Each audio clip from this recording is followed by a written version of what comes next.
बिस्मिल्लाहिर्रहमानिर्रहीम। अस्सलाम वालेकुम। कैसे हैं आप सब लोग? मैं बिल्कुल ठीक हूँ। मेरी दुआ है कि अल्लाह पाक आप सबको भी खुश रखे, आबाद रखे, हर किस्म की परेशानी, बीमारी, वबा, आफत और नागहानी से दूर रखे।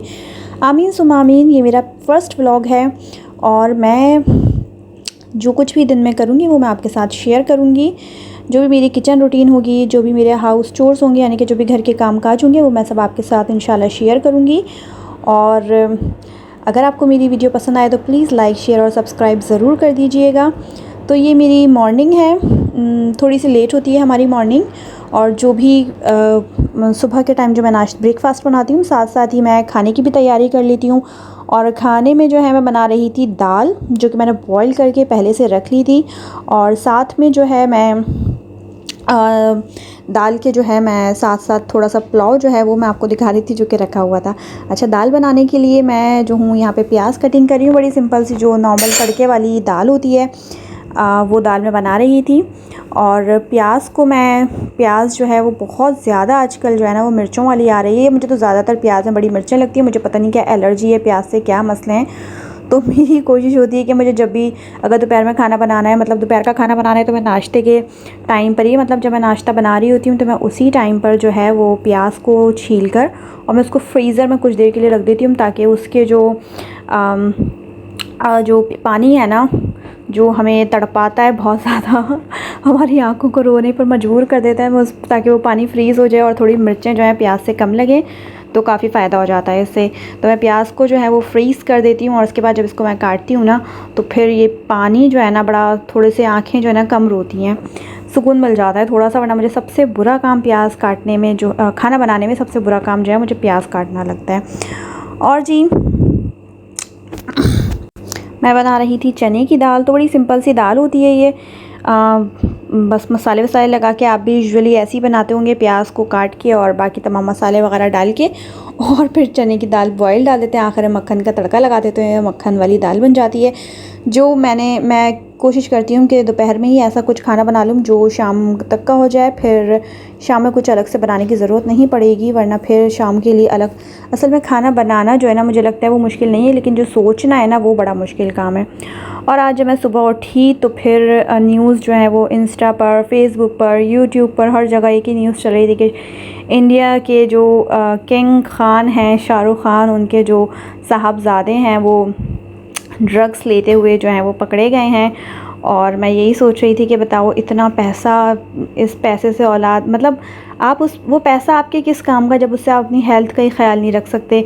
ये जिस्म जो है वो अल्लाह की अमानत है, अगर हम इसकी हिफाजत करेंगे तो अल्लाह ताला खुश होगा। अगर हम इस जिस्म को तकलीफ़ देंगे तो इस जिस्म का एक एक हिस्सा जो है ना वो अल्लाह ताला के यहाँ हमें उसका जवाब देना होगा कि हमने इस जिस्म के इस हिस्से को इस तरह से तकलीफ़ पहुंचाई थी, और उसका जवाब हमें अल्लाह ताला के यहाँ देना पड़ेगा। तो जिस तरीके से जो भी एडिक्शन होती हैं ड्रग्स वगैरह, या जो भी ख़राब एडिक्शन वगैरह होती हैं अल्कोहल वगैरह की, तो वो जब अंदर जाके हमारे जिस्म की जिस भी चीज़ पर वो इफ़ेक्ट करेंगी, तो वही जो जिस्म का पार्ट होगा ना वो अल्लाह ताला के यहाँ हमसे हमारी शिकायत करेगा, और फिर हमें उसका हिसाब किताब देना होगा।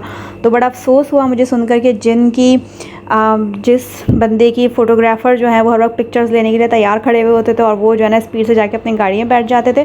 और आज अचानक से जो वीडियोस में नज़र आया वो ये कि उस बंदे को जो है, शाहरुख खान के जो साहबजादे, उनको पकड़ के जो है लोग, और घसीट के जो है वो मतलब पकड़ के अच्छी तरीके से उनको खींच के जो है, घसीट के तो नहीं लेकिन खींच के उनको गाड़ी में ले जाके बिठाया जा रहा था। एनीवेज़, साथ साथ उमर शरीफ के बारे में जो है कल न्यूज़ में पता चला, तो उनका भी बहुत दुख हुआ कि इंसान की इतनी दौलत किस काम की, इंसान कमाता है, फिर उसके बाद सब कुछ छोड़ छाड़ के कुछ भी तो लेके नहीं जाता वो, सिवाय अमाल के कुछ भी, कि कोई एक चीज़ तो ऐसी हो जो वो लेके जा रहा है, और उसके जाने के बाद आप उसको खराज तहसीन पेश करें, उसके लिए सैड सॉन्ग्स लगाएं, या कुछ भी आप कर लें, उसको 1% का 1% भी उसको जो है ना वो सवाब नहीं पहुँचने वाला, जब तक कि आप उसके लिए दुआएं नहीं करें, उसके लिए सदका और खैरात ना करें। तो बड़ा दुख हुआ उमर शरीफ के जानकर, और साथ साथ ये हमारे लिए इबरत होती है। हमें हर किसी की मौत पर जो है ना वो सबक हासिल करना चाहिए कि ज़िंदगी मतलब किसी भी वक्त, किसी भी लम्हे, कहीं पर भी, कैसे भी ज़िंदगी ख़त्म हो सकती है। हम सुबह अपने बिस्तर पर उठते तो हैं, लेकिन रात को पता चलता है कि हम जब सो रहे हैं तो हम कब्र के अंदर सो रहे हैं, फिर जब दोबारा आँख खुलती तो हम कब्र के अंदर उठ रहे होते हैं। तो बहरहाल यही ज़िंदगी है, और ज़िंदा रहने के लिए स्ट्रगल जो है वो करनी चाहिए, ज़ाहिर सी बात है स्ट्रगल, क्योंकि अल्लाह ताला ने तो ख़ुद कुरान पाक में फ़रमा दिया कि ए मेरे बंदे क्या कहते हैं, चीर दे ज़मीन का सीना और चीर दे ज़मीन का सीना और निकाल ले अपने हिस्से की रोटी। तो बहरहाल ये बातें तो ज़िंदगी के साथ साथ चलती रहेंगी, मौत ज़िंदगी सब कुछ लगा रहता है। मैं यहाँ पे दाल बना रही थी और दाल जो है ना मैं चने की बना रही थी। और मैं आपको ऑलरेडी, कभी अगर आपने मुझसे रेसिपी अगर आपको चाहिए तो आप मुझसे बोलेंगे तो मैं आपको इसकी रेसिपी दे दूँगी। बहुत मज़ेदार दाल बनती है और मेरे घर में मेरे हस्बैंड को बहुत पसंद है ये दाल। और साथ साथ मैं ग्रोसरी का भी जो है ना वो पेज बना लेती हूँ। थोड़े से कपड़े शपड़े सूख रहे हैं तो आप इन सब चीज़ों को अवॉइड करिएगा। अच्छा जी, मैं अब साथ साथ जो है ना वो ग्रोसरी का भी इंतज़ाम कर लेती हूँ। किचन में मैं हमेशा कोशिश करती हूँ कि एक चेयर रहे, ताकि कुछ बैठने बैठने का काम करना हो तो बंदा उसी चेयर पे बैठ के कर ले। यहाँ मैं आपको ये ड्राइंग दिखा रही थी। मेरी बच्ची जो है ये वो आजकल अल्फ़ाबेटिकल जो ड्राइंग चल रही हैं, CAT कैट लिख कर दैन फिर उससे ड्राइंग करना, BOY बॉय लिख के दैन उससे बॉय बनाना। तो मेरी बेटी जो है ना वो बड़ी इन चीज़ों में एक्सपर्ट है, तो वो ड्राइंग बना रही थी तो मैं आपको वो दिखा रही थी।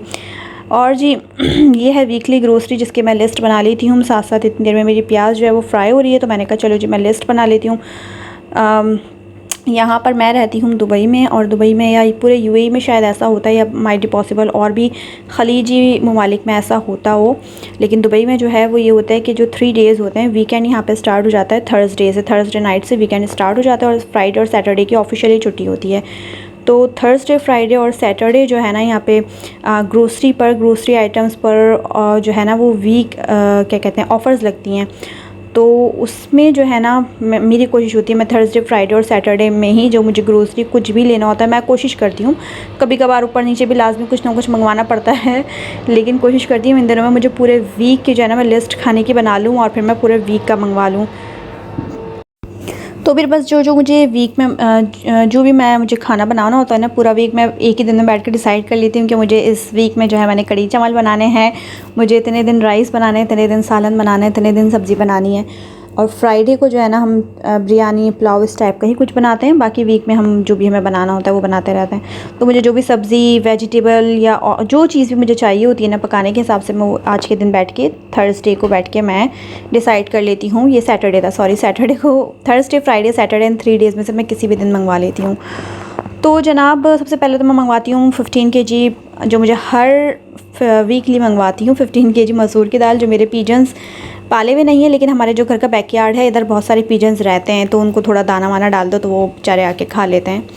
तो मैं उनको थोड़ा सा रोज़ जो है वो दाल डाल देती थी। जब तो वहीं बैठे रहते हैं तो उनको पाबंदी से उनका जब खाने का टाइम होता है तो वो आके बैठ जाते हैं, तो इनके लिए मैं दाल ज़रूर मंगवाती हूँ। और बाकी जो अपने सब्ज़ी वेजिटेबल्स वगैरह होती हैं जो वीकली मंगवाते हैं, आप लोगों के घरों में भी होता होगा, नमक, वो धनिया, पुदीना और गोभी वगैरह जो भी वेजिटेबल्स वगैरह होते हैं, तो मैं वो आज के दिन ही मंगवा लेती हूँ। तो इससे काफ़ी सहूलत हो जाती है और थोड़ी सी बचत जो है ना वो भी हो जाती है, क्योंकि वीकडेज़ में सब कुछ महंगा मिलता है। और बस जी साथ साथ जो है वो दाल के जो प्याज मैंने ब्राउन करने के लिए रखी थी, उसको हल्का सा कच्चा पक्का करके उसमें थोड़ी सी हल्दी, रेड चिली पाउडर, थोड़ा सा ग्रीन चिली पेस्ट, वैसे मैं जो है हरी मिर्चें साबुत डालती हूँ, उससे ज़्यादा अच्छा फ्लेवर आता है। नहीं था तो मैंने ग्रीन चिली पेस्ट डाल दिया था। और बस ये तमाम चीज़ें डाल के, टमाटर डाल के, थोड़ा सा अदरक लहसुन मैं भूल गई थी, अदरक लहसुन भी इसमें डलता है, मैं डालना ही भूल गई थी सिरे से। तो बस ये सब कुछ मैंने डाल कर और दाल को जो है वो मसाले को जो है मैंने पकने के लिए रख दिया था। और जनाब साथ साथ मेरी रेड चिली पाउडर जो है वो ख़त्म हो गया था, तो मेरे पास स्पेयर में रखा हुआ था, तो वो भी मैं इसको अपनी बर्नी में डाल दूँगी। अच्छा, यहाँ पर कभी आपको मैं एक छोटी सी टिप देती हूँ राइस बॉईल करने की। अगर आपके पास जो है वो चावल आपको बॉईल करने हो और आपके पास जो है ना वो टाइम बड़ा कम हो, आप क्योंकि चावल जब तक आप भिगोएंगे नहीं तब तक वो फूलेंगे नहीं अच्छे चावल, नरम सॉफ्ट चावल, अच्छा लंबा लंबा चावल नहीं तैयार होगा। और अगर आप भिगोएं नहीं ना चावल को तो चावल नीचे लग भी जाते हैं, और जितना ज़्यादा चावल भीगता है ना तो वो नीचे लगता भी बहुत कम है। तो ये मेरे पड़ोसी हैं, नेबर्स, जो उन्होंने मुझे एक आध टिप बताई थी चावल की, कि आप जितना ज़्यादा चावल को भिगोएंगे ना, बासमती नॉर्मल जो बासमती चावल होता है, अगर आप उसको भी 1-2 घंटे भिगो देंगे ना तो वो बेहतरीन बनेगा। बस आप पकाते टाइम उसमें पानी की थोड़ी सी क्वांटिटी जितनी रखते हैं उससे बहुत कम रखें, तो बेहतरीन चावल बनते हैं और अल्हम्दुलिल्लाह बहुत अच्छा चावल उतरता है। तो बहरहाल अगर आपने चावल बिल्कुल भिगोना नहीं है, आपके पास टाइम नहीं है भिगोने का, तो आप जो है वो चावल को अच्छी तरीके से धोकर और इसमें पानी जो है ना वो बहुत ज़्यादा क्वांटिटी में रखें, और उसको जब आप उबलने के लिए, पकाने के लिए रखें ना, तो एक तो आप तेज़ आंच में जो हम राइस को बॉईल करते हैं वो तो आप बॉईल करें, लेकिन थोड़ी देर आंच को हल्का रहने दें और चावल को उसी पानी के अंदर जो है ना थोड़ा सा पकने के लिए छोड़ दें। चावल जब उसी पानी के अंदर पकता रहेगा ना तो चावल वो सॉफ़्ट होना शुरू हो जाएगा, और जो आपने एक स्टेप चावल को जो भिगोने वाला स्टेप है वो आपने ख़त्म कर दिया, तो उसी में चावल जो है ना वो सॉफ़्ट अच्छे से जो है ना वो लंबा भी हो जाएगा, सॉफ़्ट भी हो जाएगा। और बस जनाब दाल भी जो है वो मेरी साथ साथ रेडी हो रही थी।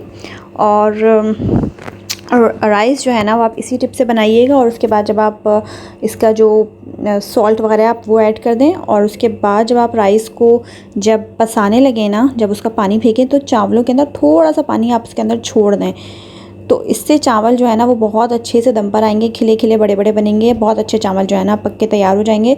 अगर आप ऐसा मतलब अगर आप इसको भिगोएं ना और फिर आप जो नॉर्मल तरीके से चावल बॉईल करते हैं वैसे चावल बॉईल करेंगे तो चावल में थोड़ा सा अकड़ापन रह जाता है अगर चावल को भिगो नहीं। तो अगर आप इस तरीके से पकाएंगे इस टिप से कि आप चूल्हा उसको हल्का करके थोड़ी देर उसको उबलने ही देंगे उस पानी में, और जब दम पे लगाएंगे तो भी थोड़ा सा उसमें पानी छोड़ेंगे, तो चावल आपका बहुत बेहतरीन जो है ना आपका तैयार होगा चावल। और यहाँ पर जो है मेरे एक तरफ राइस तैयार हो रहे थे और एक तरफ मेरी दाल भी ऑलमोस्ट रेडी थी, जिसका मैंने बघार लगा लिया था।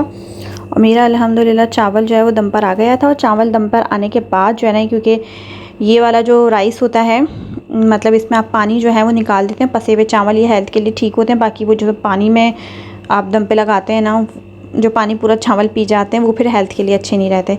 ये बहरहाल चावल बहुत अच्छे बन जाते हैं इस तरह से, ऊपर से अगर हम ज़ीरे का बघार लगा दें तो और ज़्यादा मज़ेदार हो जाते हैं चावल। तो यहाँ पर मेरे जो है वो चावल रेडी हो गए थे, और दाल में बघार लगाना था, साथ साथ में चावलों में भी थोड़ा सा बघार लगा दूँगी, और इस तरीके से मेरा जो है ना बड़े मज़ेदार सा जो है ना वो दाल चावल रेडी है। और आप देख सकते हैं चावल माशाल्लाह कितना लंबा लंबा और कितना बेहतरीन रहा है, एकदम सॉफ्ट चावल था ये।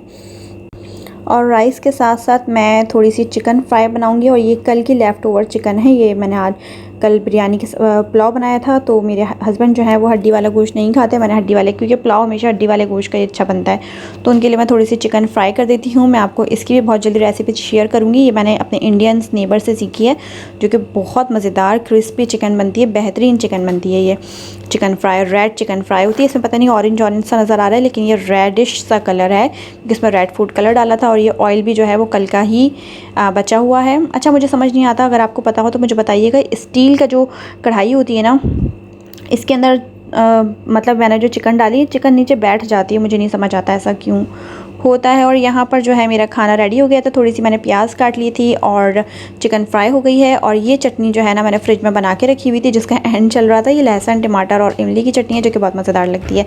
ज़ीरे के बगरे हुए चावल जो हैं वो रेडी हैं, और ये सब कुछ देख के मुझे लग रही है फिर दोबारा से भूख। और यहाँ पर मेरी दाल का बघार भी रेडी था, बघार वाली दाल, या दाल तो वैसे बघार वाली ही होती है, मैं भी पता नहीं क्या क्या बोलती रहती हूँ।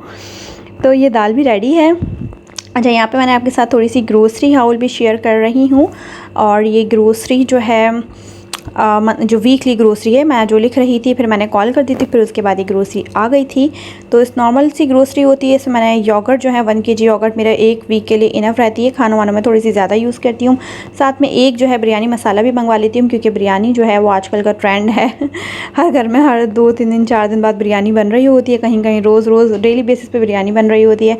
इस वीक में मुझे बनानी है गोभी, तो मैंने कॉलीफ्लावर यानी कि गोभी का फूल मंगाया था, और साथ में मैंने मंगवाया था पालक, और थोड़ी सी मेथी मंगवाई थी जो कि नहीं मिली, पालक धनिया पुदीना मंगवा लिया था।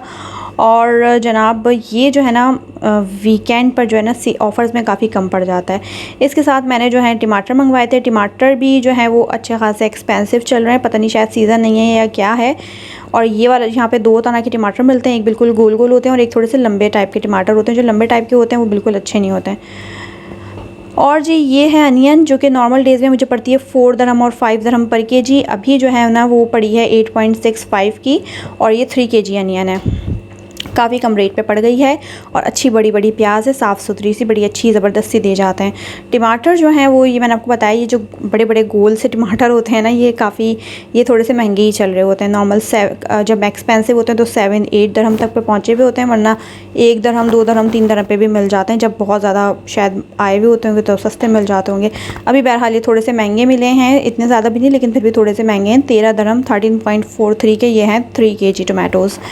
और साथ में जो है मैंने मसूर दाल मंगवाई थी, जो कि ये मेरे प्यारे कबूतरों की है और ये मेरे पले हुए कबूतर कह सकते हैं। मैंने ऐसे उनको कोई कैद करके नहीं रखा, लेकिन वो मेरे विंडो पर आके बैठते हैं जब उन्हें भूख लगती है। साथ में ऑयल जो है वो वीकली ऑफ़र पे लगा हुआ था, तो ऑयल मैंने 5 लीटर का मंगवा लिया था। ये तकरीबन मंथ निकल जाता है पूरा आराम से, क्योंकि हम 2-3 अफराद तो खाने वाले हैं। साथ में जो है वो पोटैटोज़ मंगवाए थे। आलू भी बहुत अच्छे मिल जाते हैं, वीक डेज़ में बहुत महंगे होते हैं और अभी बड़े अच्छे मिल गए हैं। ऑलमोस्ट मैं आपको इसके पोटैटो जो है वो इसके प्राइस भी दिखा देती हूँ। पता नहीं इसमें लगे हुए हैं प्राइस या नहीं लगे हुए, चलें जी, शायद मेरे ख्याल से नहीं लगे हुए प्राइस। और साथ में मैंने चिकन मंगवाई थी। आप मेरे फ्रीज़र को अवॉइड किएगा। चिकन जो है वो यहाँ पर एक चिकन का हिसाब होता है, आपको पूरी एक चिकन लेनी होती है और उसका जो भी वेट हो, बस उस चिकन के जो है ना वो प्राइस होते हैं। तो ये चिकन जो है वो 2 चिकन मंगवाई थी और ये चिकन जो है वो मुझे पड़ी थी 26.35 दिरहम की, और तकरीबन ये 1700 ग्राम्स चिकन है। तो मैंने 2 चिकन मंगवाई थी और बस यहीं तक थी मेरी वीडियो। अगर आपको मेरी वीडियो पसंद आए तो please like, share, comment, subscribe ज़रूर कर दीजिएगा। Bye bye.